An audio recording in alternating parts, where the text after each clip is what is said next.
Ahora que tenemos MySQL arrancado, vamos a ver que dentro del panel de control de XAMPP existe una utilidad, una herramienta dentro del último grupo llamado Tools, llamada PHPMyAdmin.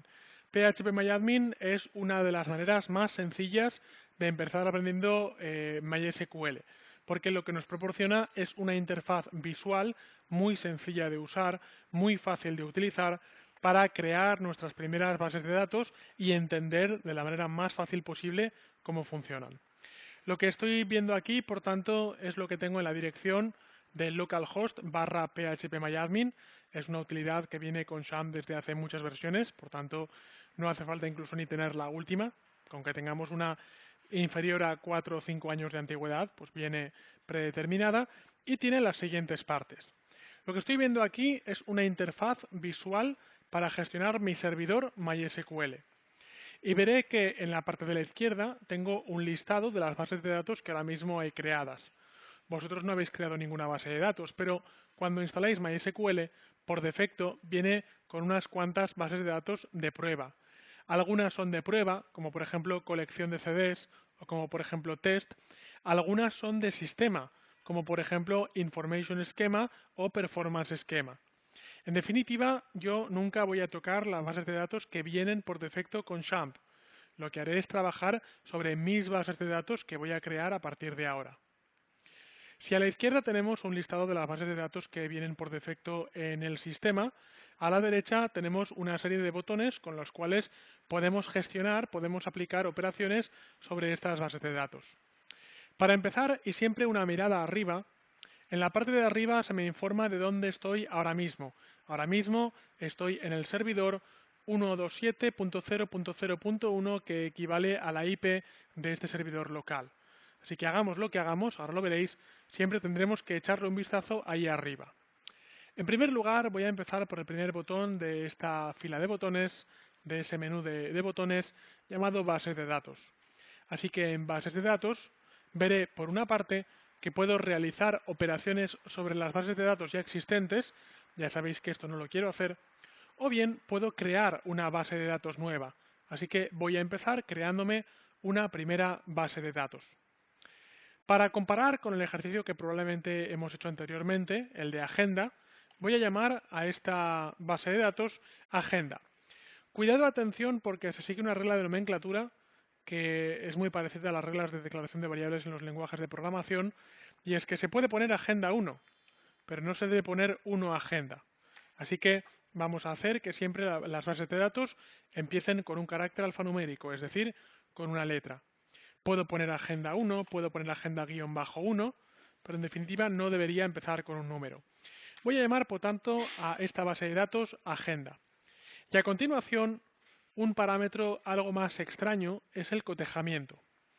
El cotejamiento veréis que tiene una gran cantidad de opciones preparadas para que las usemos y simplemente nos dice con qué juego de caracteres vas a operar. Es decir, qué juego de caracteres vas a introducir en esta base de datos o lo que es lo mismo, sobre qué país vas a trabajar.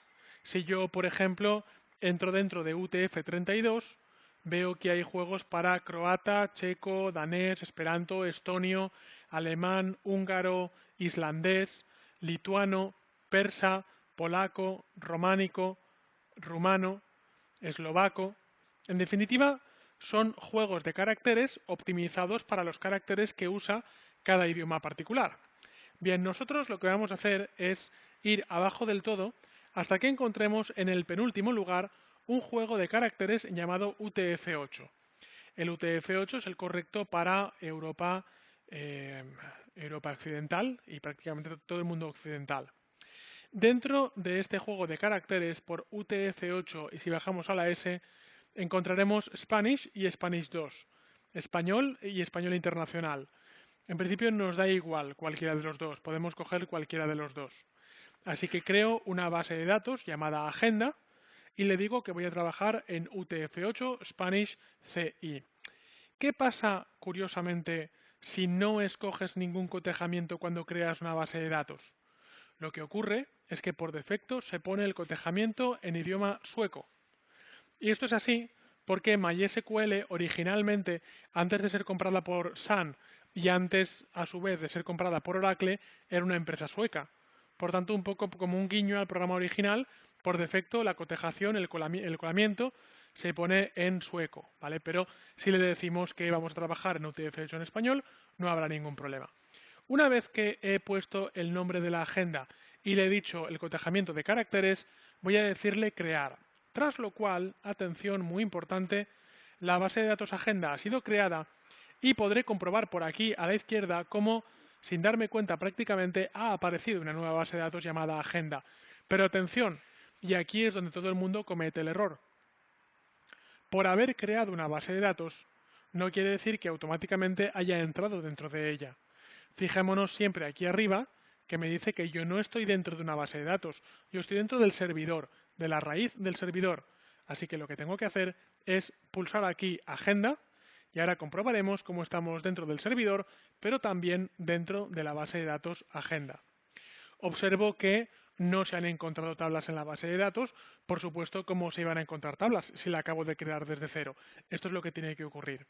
Y para cerrar este vídeo voy a decir que si en algún momento, en algún caso, creáis una base de datos y os equivocáis, o bien al poner el nombre o bien al poner la colación, no pasa nada, porque todo esto más adelante se puede modificar con relativamente poco impacto. Más traumático es cuando ya tienes una aplicación en funcionamiento, estando la aplicación en funcionamiento, cambiar parámetros como estos.